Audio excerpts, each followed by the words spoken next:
On voit depuis 2010 beaucoup d'industriels déployer cette intelligence artificielle pour des cas d'usage qui soient à la fois repenser leur solution cœur ou bien proposer de nouveaux produits enrichis grâce à de l'intelligence artificielle. Pendant qu'un groupe de robots construit, un autre groupe transporte les composants à l'endroit où ils doivent se trouver dans l'installation de production. Comme on dit souvent, pas de data, pas d'IA. Et dans le monde de l'industrie, c'est un vrai sujet. Aujourd'hui, pour faire des voitures autonomes, on met moins de capteurs, moins de robotique et plus d'intelligence dans la machine. Et donc, avec l'explosion de l'IA, la robotique explose.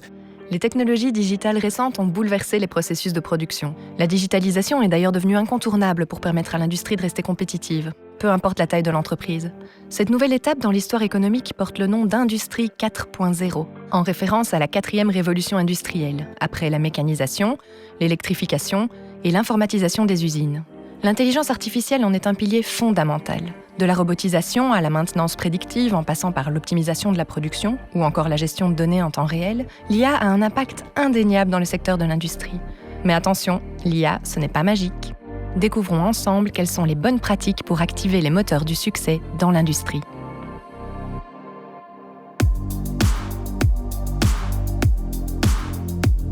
Moi, c'est Roxane, la petite voix du Digital Lab.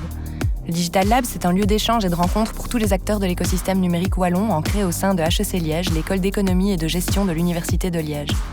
Après chacune de nos soirées débats, je me glisserai dans vos écouteurs pour vous faire revivre les meilleurs moments de ces rencontres et en bonus, vous donner des outils et des pistes de réflexion face à la digitalisation, que ce soit dans votre entreprise, dans votre équipe ou tout simplement dans votre vie privée.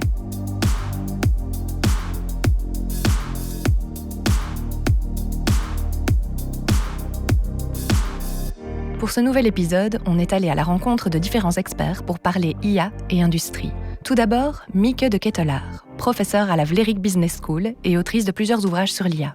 Le Digital Lab l'avait invitée en septembre 2025 à Charleroi pour une conférence intitulée « L'IA dans l'industrie, les moteurs du succès ». Ensuite, Christophe Montoisy, directeur innovation et créativité chez Pôle Mécatech, un pôle de compétitivité wallon actif dans les sciences de l'ingénierie.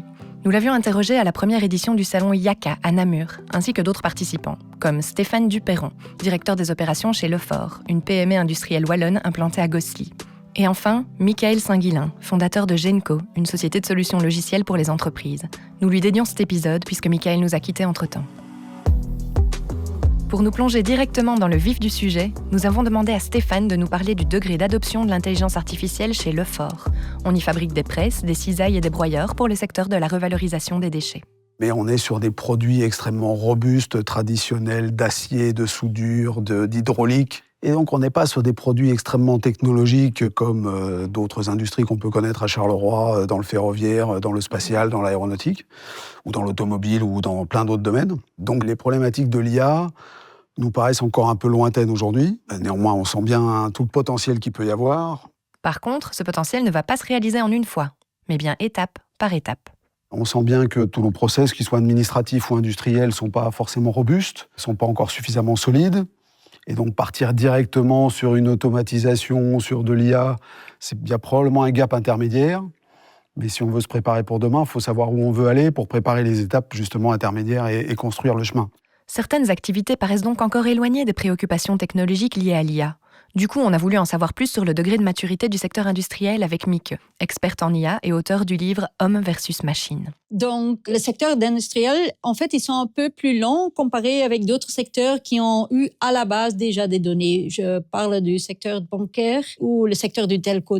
Aujourd'hui, avec les capteurs intelligents, on voit quand même que le secteur d'industrie suit très vite les autres secteurs. Le secteur de l'industrie a donc rattrapé les secteurs bancaires et des télécommunications. Selon un rapport d'Eurostat au sujet des secteurs les plus avancés en 2023, le secteur manufacturier en Belgique se situait en dessous de la moyenne européenne. On s'est alors demandé s'il y avait une différence significative entre le nord et le sud de la Belgique.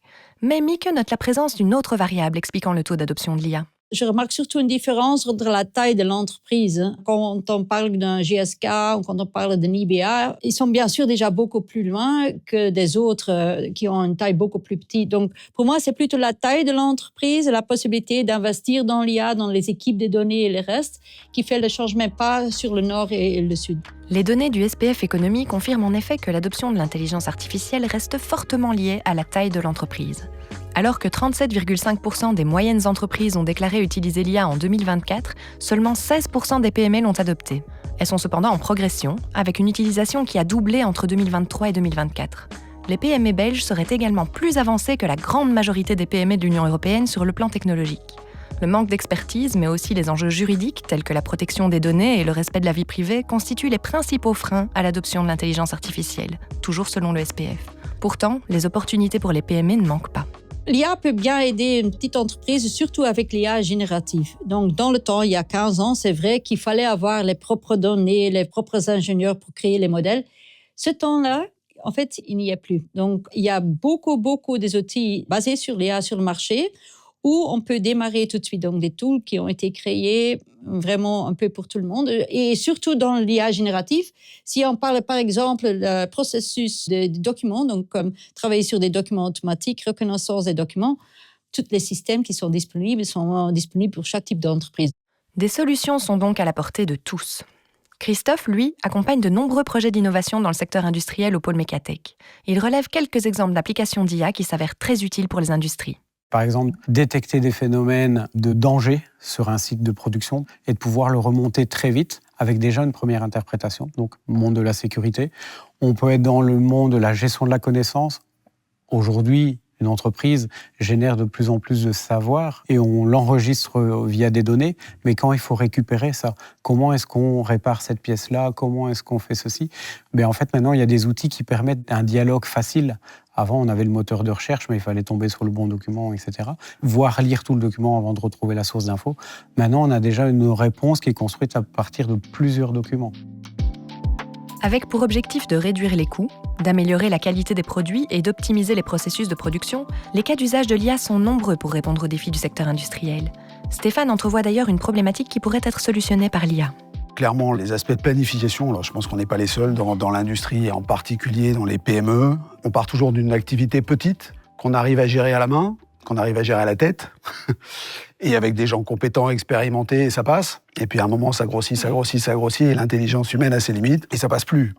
Et après, quand il faut réussir à remodéliser ce qu'on savait faire de tête sur un petit échantillon, et qu'il faut réussir à le documenter, à l'automatiser sur la même chose, mais x100, on n'y arrive plus à le conceptualiser parce que il faut une capacité d'abstraction et tout ce que les gens faisaient au feeling, c'est compliqué. Il y a beaucoup d'entreprises qui ont cette problématique-là et chez Lefort en particulier, on travaille avec de l'Excel, on travaille avec un ERP mais qu'on n'utilise pas bien, qui n'a pas été forcément fait pour, et quand on voit ce qui existe aujourd'hui et ce qu'on fait à la main et qui peut être fait en quelques clics, là clairement c'est extrêmement bluffant. Voilà une piste concrète qui a piqué notre curiosité. Voyons avec Christophe comment l'IA peut aider à gérer les problèmes de planification dans les processus de production.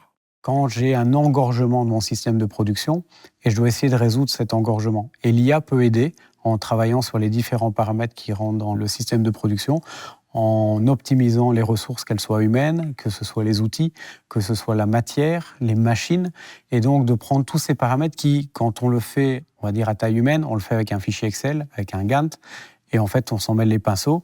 Une fois que c'est confié à une IA, on a quelque chose qui fait des simulations, qui dit voilà ce que ça peut donner, est-ce que tu penses que c'est OK? Oui, c'est OK, j'avance. Non, c'est pas OK, mais je vais faire travailler le modèle. C'est clair, la planification représente un enjeu de taille pour l'industrie. Et pourtant... On pourrait croire que des entreprises qui ont les moyens de se payer n'importe quel outil sont bien équipées.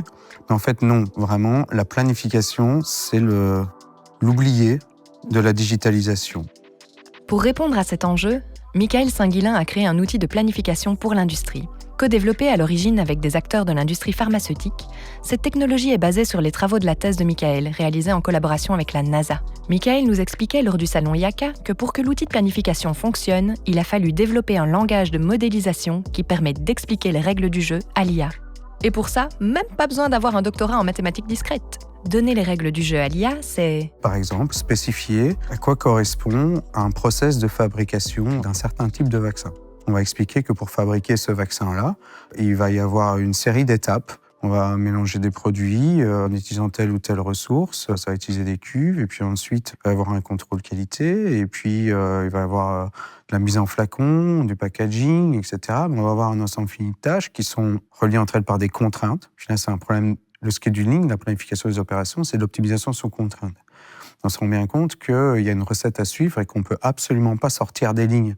C'est-à-dire que si entre une activité A et une activité B, on peut avoir maximum 18 heures, et il n'est pas question de dépasser ça, sinon il y a énormément de travail qui va devoir être fait pour justifier de quand même vendre ce médicament. On mesure le potentiel de cet outil qui apporte une solution à un problème récurrent dans le secteur de l'industrie. Mais dans une entreprise encore dépourvue d'outils d'IA, comment s'assurer de la réussite du projet ? S'il y a une utilisation pour laquelle Stéphane est confiant, c'est bien celle de la planification. Alors clairement, il y a ce genre d'outils où on sait déjà qu'on est faible, on sait qu'il y a besoin de faire quelque chose, mais je pense qu'on ne va pas avoir trop de soucis d'embarquer le personnel derrière ça, parce que tout le monde est convaincu qu'il y a moyen de faire mieux et le résultat est immédiat et évident. Cet outil de planification peut être vraiment vu comme une aide et comme une plus-value, et pas comme j'automatise un processus et je supprime un emploi. Si Stéphane a bien compris tout l'enjeu de cette technologie et sa plus-value, l'IA sans stratégie et sans données, ça ne fonctionne pas. C'est vraiment hyper important de comprendre le contexte parce que là, la planification, c'est la différence entre l'entreprise A et l'entreprise B, donc entre la compétition. Et pour moi, il y a beaucoup de raisonnement dans une planification parce qu'il faut raisonner aussi sur, par exemple, l'entretien des machines et d'autres choses. Et pour moi, c'est une combinaison de décisions qui doivent être basées sur des données, donc là où l'IA peut aider, et du raisonnement qu'on a fait dans cette entreprise depuis des années. Et c'est la bonne collaboration entre ces deux-là qui vont amener l'entreprise plus loin. Mais juste basé sur l'IA pour la planification, moi, j'y crois pas. Sacré IT Person of the Year en 2024, Mieke vient de soulever 2 éléments importants. Premièrement, et ça vaut pour tous les secteurs, implémenter l'IA pour implémenter l'IA, ça ne fonctionne pas. Ensuite, bien connaître ses process et bien utiliser ses données sont 2 bases essentielles dans la transformation digitale d'une entreprise. C'est sûr, vouloir sauter le pas pour être à la pointe, c'est tentant, mais on risque de s'aventurer dans des projets coûteux sans retour sur investissement. Il faut prendre le temps de se dépêcher parfois. Je pense qu'il faut prendre le temps d'impliquer suffisamment de monde que pour réfléchir à réellement ce qu'on veut. On veut trop vite aller à une solution sans avoir compris réellement le problème, que ce soit sur des solutions d'automatisation ou d'intelligence artificielle ou quelle qu'elle soit. D'abord, quel est le problème, qu'est-ce qu'on veut, et bien mesurer les conséquences et les impacts avec l'ensemble des acteurs. Pour aller un pas plus loin, Mieke nous embarque sur la voie des KPI, les indicateurs de performance. Les bonnes pratiques de l'IA démarrent toujours avec les objectifs. Dans l'industrie, par exemple, l'objectif, c'est augmenter la qualité de la production ou protéger les gens qui travaillent autour de la production. Ça, ce sont 2 KPI. L'autre KPI, c'est par exemple diminuer les coûts de la production. Augmenter les revenus, c'est plutôt dans les départements marketing et vente. Mais donc, on a pas mal de KPI qui ont été déjà prouvés par des cas très concrets. Mais il faut les prioriser. On ne peut pas jouer sur tout. Donc, pour moi, ce qui est important, c'est de comprendre quelles sont les priorités par entreprise et puis de démarrer avec des petites pépites, pas prendre le problème qui est le plus complexe. Quand on a choisi la priorité, il faut toujours savoir est-ce qu'on a les données. Est-ce que les données pour cette KPI, est-ce qu'ils sont de bonne qualité? Est-ce qu'ils sont complets? Et aussi, est-ce que ça va apporter beaucoup de choses?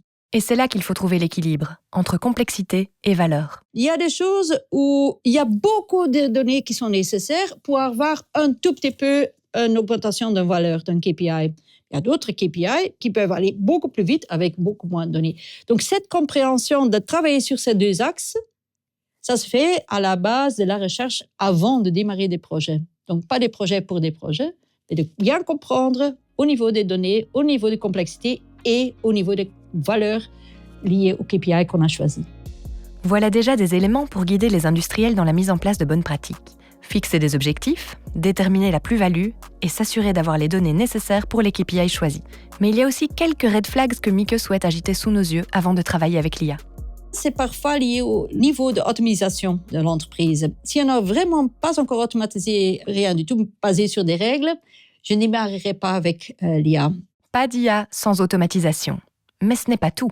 Si on n'a pas les mesures pour les KPI, si on n'a pas la base, ce qu'on appelle le benchmark, alors on va mettre des systèmes en place, mais on ne sait pas si on est au-dessus ou on passe en dessous. Donc, il faut ralentir et travailler sur ce qu'on appelle by design. C'est des choses qu'on fait avant. Est-ce que la sécurité des données by design y est? Est-ce que l'éthique by design? Est-ce qu'il y a des gens qui travaillent autour de ces machines? Est-ce qu'on a pensé à les droits humains autour de ces machines? Est-ce que les données sont complètes? Donc, tout ça, on le fait avant. Je vois que parfois, ils vont courir très, très, très vite Et puis il dit ça fonctionne pas. Mais ça fonctionne pas. Pourquoi? À cause des données, à cause du modèle, à cause des décisions qui sont faites automatiquement. Donc analyser ça au début, le business ensemble avec l'IT, les équipes d'IA, ça c'est le point important. J'ai vu ça trop de fois. On dépense 300 000 € sur un robot, puis on ne le fait pas fonctionner, puis ça ne marche pas. Et en fait, on ne s'est pas posé la question de mais pourquoi on a acheté ce robot, pourquoi ce n'était pas adapté. Et en fait, finalement, on s'est planté. Donc, c'est la part de cahier des charges, de définition de ce qu'on veut et l'implication de tous les acteurs, y compris autour du projet central. Donc, ça ne peut pas être un projet d'experts avec 1 ou 2 personnes qui sont un peu geeks dans leur bureau et en télétravail loin de l'usine, quoi. Le MIT a récemment publié un chiffre qui secoue. 95% des projets d'IA générative échoueraient, alors que seulement 5% produiraient une réelle accélération des revenus. Pour notre experte, nous serions plutôt autour de 25% de taux de réussite. De quoi nuancer un peu le propos. Le résultat de MIT de 95%, en fait, pour moi, c'est un jeu de la média. Ils ont enlevé un chiffre de ce rapport. Mais le rapport, quand même, est intéressant à lire.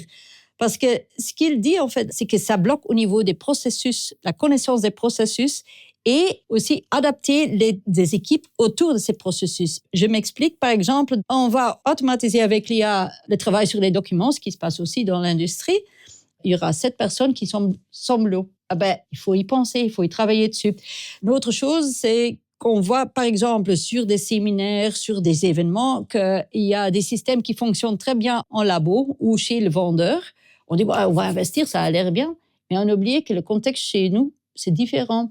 Donc, cette compréhension, de nouveau, c'est important de le faire avant. Mais c'est vrai que ça ne bloque pas au niveau des données ou de la technologie. En fait, ça fonctionne. C'est le reste qui ne fonctionne pas. Nous voici arrivés à la fin de ce podcast. Mais avant de conclure, nous avons préparé un petit quiz spécial Industrie du futur. Première question. Quel concept est au cœur de l'Industrie 4.0 ? Réponse A. L'automatisation sans connectivité. Réponse B. L'interconnexion des systèmes physiques et numériques. Réponse C. Le retour aux procédés artisanaux. Réponse B. L'Industrie 4.0 repose sur la fusion du monde physique et du numérique, notamment grâce à l'Internet des objets, ou IoT, aux capteurs et aux systèmes cyberphysiques. Deuxième question. Quelle est la principale contribution de l'intelligence artificielle au processus de production dans l'Industrie 4.0 ? Réponse A. Automatiser uniquement les tâches physiques des opérateurs. Réponse B. Améliorer la maintenance prédictive et l'optimisation des chaînes de production. Réponse C. Remplacer entièrement les ingénieurs par des systèmes autonomes. Réponse B. L'intelligence artificielle joue un rôle clé dans l'Industrie 4.0, en analysant les données issues des capteurs et des machines pour anticiper les pannes. C'est ce que l'on appelle la maintenance prédictive. Elle permet aussi d'optimiser les performances des lignes de production sans pour autant remplacer les travailleurs. Troisième question. En Wallonie, à quoi correspond Factories of the Future ? Réponse A. Un titre accordé par Digital Wallonia aux entreprises pionnières en matière de modèles d'industrie 4.0. Réponse B. Un centre d'expérimentation avec des démonstrateurs d'usines 4.0. Réponse C. Une conférence internationale autour de l'industrie du futur organisée par la région wallonne. Réponse A. Un titre accordé pour 3 ans par Digital Wallonia dans le cadre de son programme Industrie du futur. Ce titre récompense les industries engagées dans les transformations clés de la méthodologie Made Different. Alors, satisfait de votre résultat ? Si vous avez bien écouté les interventions de nos 4 experts, vous aurez probablement remarqué qu'ils s'accordent à dire que l'IA offre de nombreux avantages qui s'appliquent au secteur industriel, peu importe la taille de l'entreprise. Mais avant de se lancer, il est primordial d'identifier un problème précis, des objectifs et des KPI indispensables pour évaluer l'efficacité du projet IA, mais aussi et surtout de mesurer la plus-value. Ah oui, j'oubliais, les petits pas. S'il est certain que la technologie fonctionne, mieux vaut savoir où on va et y aller step by step.